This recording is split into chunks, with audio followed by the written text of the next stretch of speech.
Romantic era, it feels as if this is the upper limits of tonal harmony and at the same time virtuosity. I felt as if this was the upper limit. This is as far as the ceiling goes. And to play those pieces are more entertaining than the rest.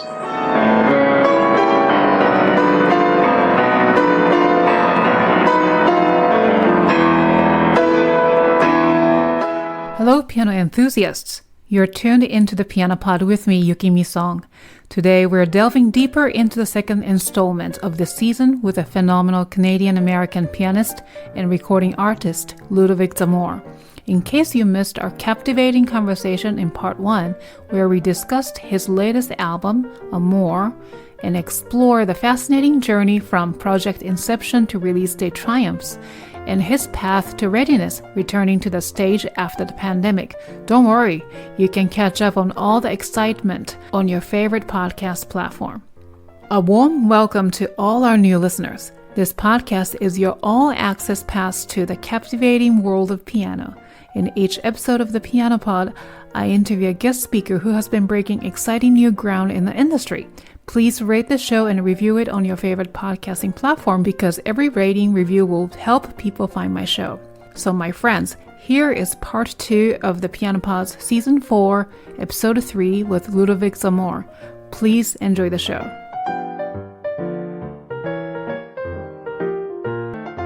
What is your thought on keeping classical music relevant and thriving in this fast-paced society?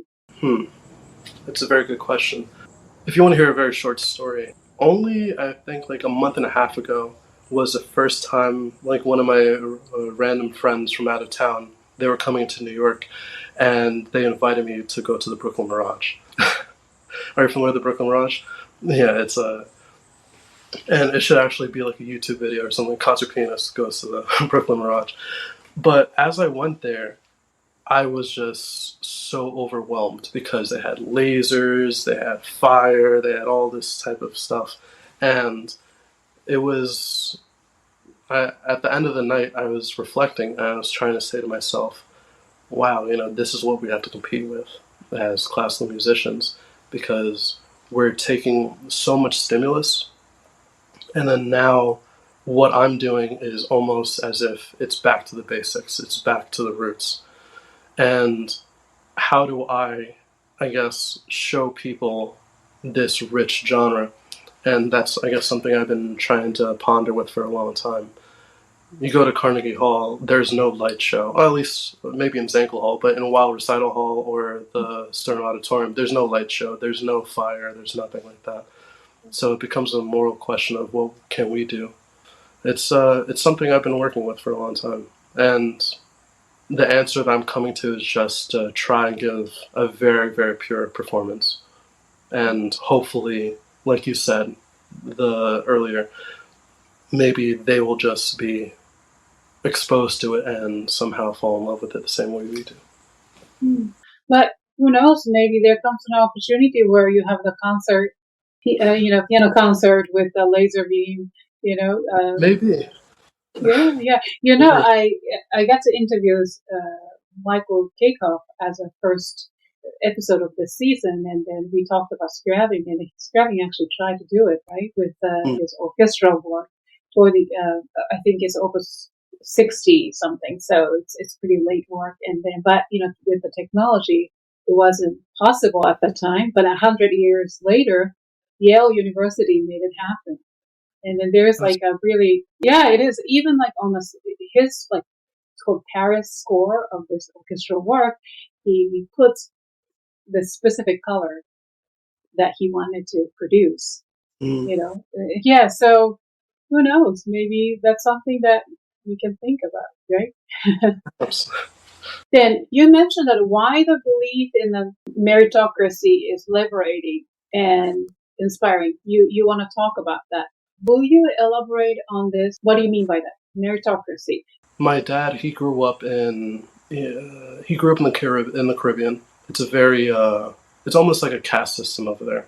And when he came over to Canada to practice medicine, he also suffered, I would say, like, especially back then, astronomical levels of racism.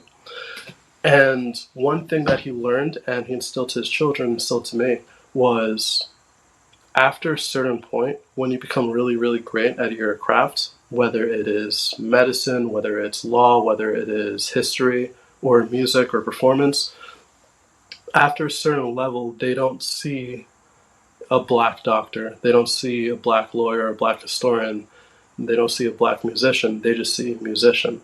So that is what you're supposed to strive towards, where the qualities that you're born with that you have no control over, these things all become irrelevant after your greatness, hence merit. So that's kind of what I try to envision myself, where these qualities, as if, being a person of black descent or such, I don't want that in the narrative. I just want a great musician a part of the narrative. Alongside, if you can inspire someone that comes from a similar background, that's great. But my main focus is just to be great, not necessarily fill in the blank and then such. So, not because of your background, let's say, right? So that's not something that you want to emphasize. So to be equal means you arrived here because you worked hard and Exactly. right. I totally understand the concept. In that sense, it makes sense. But so while I was listening to your story from the beginning today, it really does make sense. So this meritocracy system works, right? So whoever has this ambitious and also, work really hard. Let's say American dream come true. No, in many Yeah. ways, right? Then the word meritocracy triggered me a little bit because I remember reading books about it before COVID. And there's one book is called The Tyranny of Merit. The other one, I don't remember the title of the book, but they were written by, one is written by Harvard professor. The other one is written by Yale law professor. And then there are plenty of YouTube clips about these books, and then they are on the TV shows or whatever to promote their books and try to make a point. And then one is Michael Sandel. He's the Harvard philosopher. He'll also be a professor, and he argues about this concept of meritocracy. So I think, in a nutshell, your father's generation, I assume he is in a middle age right now. Oh, my dad is in his 80s. He was born in 1941. So. Oh my Oh goodness! yeah. So he's Wow. from a way different generation than I am. Okay, but even more so than it does make sense, right? Because they want to break that barrier of color, and that comes with probably the financial background to economic disparity too. I'm not speaking about your father because I don't know, but I assume about this group of, let's say you're from your generation is coming from, Caribbean, and so then now those people, I'm not talking about your dad, but who grew up in that era of believing in meritocracy, that system. If you work hard, doesn't matter the color of your skin or background, your economical disparity, you get a chance, and then that's how they grew up. Then your generation, will raise the next generation. Then they argue that there's a flaw in this meritocracy system because in the end, what happened during, let's say, COVID, obviously we saw the huge stark difference between the richest and the poor. That was really one of the things that we noticed. And then guess who was working really hard for us? The right workers, right? Very And essential workers and delivery people. And so this idea of meritocracy gave us a full sense of, like, for example, for those who succeeded, it gives the full sense of success, right? Because the success actually came from your father's generation. Hmm. They're the one who thrive, struggle to achieve this, and then we are benefiting from their struggle in many ways, and thus the financial also success to many of our generation. And it didn't happen overnight. It didn't happen just because I worked hard or, my generation, someone works really hard, but actually it's a generational thing. And then for those folks who don't seem to success, doesn't seem to be successful, then do we label them as failure? No way, right? I would agree with you. Yeah, not at all. There is, generational wealth or such for some people, and sometimes when they say meritocracy in that way, it seems as if they're the people that worked hard. My vision on it is more along the lines of the idea of a meritocracy is almost liberating because I believe in the idea of almost like extreme ownership. The more that you have control over, the more that you have responsibility over, the less of being able to say some things are out of your hands is is powerful in itself. So if you say that everything that is bad that's happening over me, or everything that's good that's happening over me, and the more that you're able to say that you have control over, that itself is giving you more power. So if, in my case, being accepted to certain conservatories or programs or winning competitions. Not necessarily that I care about competitions anymore. I've actually had my own philosophy on competitions, but being able to step on a stage and delivering a good performance, getting up to that point, it was not because I come from a certain background. It's because I worked my butt off to get to that stage. I understand that. I understand the point of view. Yeah, yeah, yeah. So tell me, you just briefly touched on your thoughts on competition. Tell me. I'm going to quote Bella Bartok: competitions are for horses, not for artists. So, and when I was younger, those competitions, not only did they burn me out, but it was almost as if, how do you say that one piece of art is objectively better than the other? After a certain degree, you could say such, but sometimes it's very, very difficult to say one thing is objectively better than the other. And it's the way I feel about it now, the idea of competing, it's almost distasteful now. It's interesting. The way you perceive the word meritocracy is different from mine because you said, you just quoted, Bartok, and you Mhm. agree with his, vision of music, right? I Yeah. totally agree. Although I'm guilty, I put my students into competitions because classical music is also becoming, oh, I achieved this medal, I achieved Mhm. this certificate, and thus I get to go to this school, right? So that's how, yeah, tell me. Um, I would say in some cases, competition might be good for someone, and especially in their development, because you're exposing them to other people who are passionate. You're exposing them to where the ceiling is for their age groups, and you're exposing them to different people's repertoire. Sometimes in a competition, you might hear a piece that you never heard before. I'm like, oh my god, that transcription exists. Oh my god, there are Liszt transcriptions of Schubert. I never knew that. And sometimes some kid on the other side of the planet is playing that in a competition that might broaden your horizons. In that sense, a competition is great. It gives a student something to strive towards. Sometimes, for some people, unless they don't have the inner drive themselves, they're never going to work. So, unless you put a finish line or a goal in front of them, some students might not strive. But at the end of it, I want to say that, a competition mindset, especially for a professional artist, it might not be appropriate. Maybe they should be focusing on their own lane, focusing on their own craft and not focus on other people.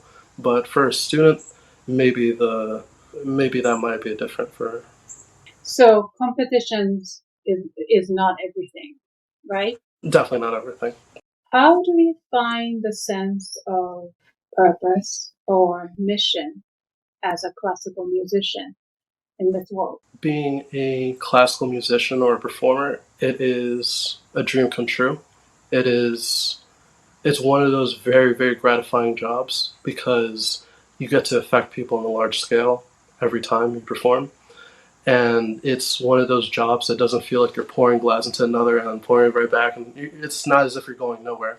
So our missions, at least for myself, it is to affect people, whether it is emotionally, whether it's spiritually, whether they have a spiritual experience after it, as if the same way how Bach or Liszt did.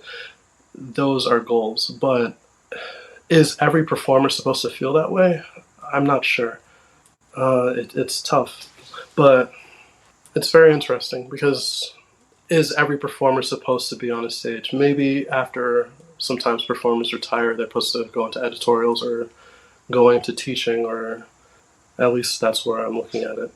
So maybe this is repeating, but what is your thought on our duty or gift as classical musicians to society at large? It takes years of study to develop the gift. It takes how many different generations of people, just like how I mentioned before, Abraham Steinklar, it felt as if he packed 90 years of knowledge into me.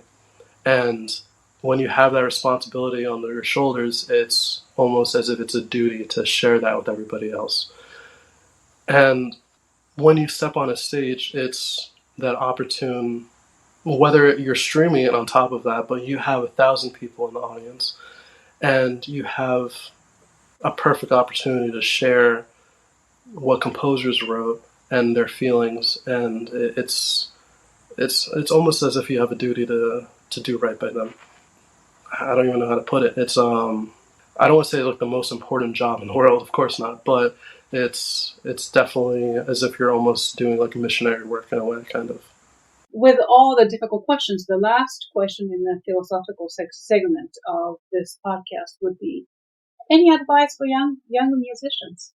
I've made my fair, or more than fair, series of mistakes, and I've learned from them. I guess like as a musician, you have a fear in your head. You don't want to become a diva, and you're afraid of expressing your desires or your wants. And one thing that I always like kept in my head is like, don't become a diva. Don't become a person that asks a lot, and exercise patience.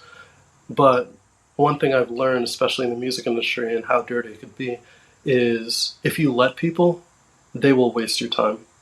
If you just sit on your hands and you don't, say how things should be, they will just, walk all over you.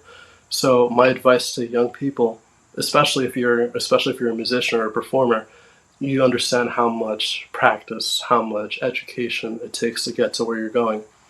And the idea of having another person, I guess, gatekeep before your dreams and such, don't let people stand in your way, and don't stop yourself from pushing of what you deserve and what you really want. Wonderful. Yes, take initiative take control of your career, right? Yes. What is next? So Ludovic Zamor 2.0, or maybe at this point 10.0, I don't know. But what's your next step? What's your next phase in your career? Actually, I'm working on my, I guess, if you want to say, the volume 2 of the Amor, where I'm actually learning a completely separate set of romantic era pieces. And I guess the end-all goal is to play all of these pieces in concert, hopefully 16 pieces all together in one concert, separated by an intermission. Usually before I play 4 pieces, intermission 4 pieces, but what I'm going to try and do now, if it's daunting, whatever, but to play 8, intermission another 8. But that's my end goal for now. Wow, beautiful. Now, if that's the case, are you going to perform at Carnegie? That is the goal. I'm going to try, before I play all 16, I'm going to try to play this album in Carnegie Hall before. If that happens, please let me know, because I would love to attend. Of course, I'll send tickets. Yay! I'll definitely be there, yes, with lots of bouquet of flowers. Yes, I'll be there. Hey there, TPP family. The Piano Pod is now into our 4th season, and it's all thanks to you. Since 2020, you've been with my journey with the TPP, exploring this burning question: how do we make classical music resonate with today's audience in fresh and captivating ways? 4 years in, and the journey has been nothing short of magical. The Piano Pod isn't just a podcast, it's a movement, a space where pianists, composers, and educators brainstorm, debate, and reimagine classical music's place in our fast-paced world. We're together on a mission to ensure classical music doesn't just survive, but thrives in our modern age. But here's the thing. To keep bringing you these insightful bi-weekly episodes, I need your help. Every bit of support goes into the podcast essentials, from hosting to high-quality recording tech and the countless hours behind the scenes. So do you want to be part of this journey? Click the PayPal link in the show notes or head to thepianopod.com to donate. And as a token of appreciation, I will personally mail you the Pianopod's snazzy logo sticker. So hit the subscribe button, spread the word, and let's continue our mission and journey as classical musicians. Now let's continue with the show. Is there anything else before we go to... I actually had a question. One thing that I found very, very interesting was your use of AI, and it's almost as if how did you come to that, and what are the benefits? That's a good question. Yes, I'm actually I don't want to brag, but I'm interested in technology. So Okay. let's put it that way. And it's not like I know computer code or anything like that, but I like gadgets. So I think I grew up with these cameras, not camera at me, but video recording as I growing up. And I think my interest led me one to another, and somebody introduced me to this AI.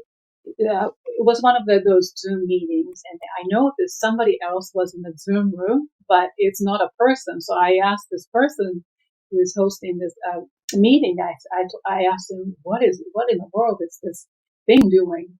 Who is that? And he said, oh, that's an AI taking notes for us.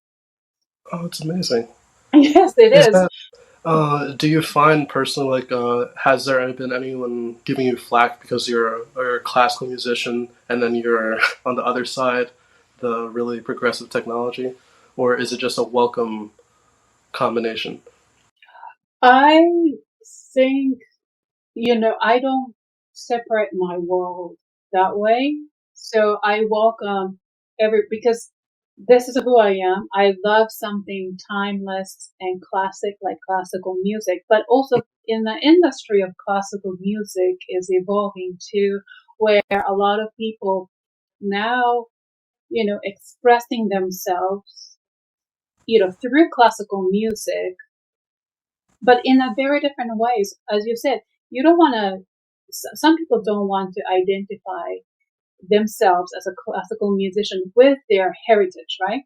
Like Mm-hmm. you want to be the classical musicians who love to play romantic piece. That's your identity. But some people identify themselves with their heritage, whether that is Asian or, Caribbean or whatnot. So anyway, but for me, my identity as a musician is this. I have such progressive idea. I welcome all these ideas, and then some of them work really well, some don't. But but I'm just very, very curious about technology, and the AI is going to help my work, especially, daunting tasks like admin work, writing or coming up with, let's say, social media posting ideas. Sometimes I ask ChatGPT to give me 10 different ideas about posting, some interesting, engaging posts about certain things. What are your thoughts on ChatGPT or any type of AI writing as if write me a song as if Beyonce would write a song? What are your thoughts on... It's interesting because this morning I tried write me a haiku about podcasting, and then AI wrote me a beautiful haiku. But I didn't credit myself. I posted on Instagram story, and then I at the end of the haiku I said ChatGPT. So, but that's a very legit question. And then I use ChatGPT to really give me some ideas about, let's say, social media posting, or what sort of, there's so many things you can do with your, when you are doing a lot more creative work, it really helps. However, I listened to one of the podcasts about AI, and this lawyer got in trouble because basically he used ChatGPT to come up with, whatever, and, it was not his language, right? So, yeah, so we really have to be careful.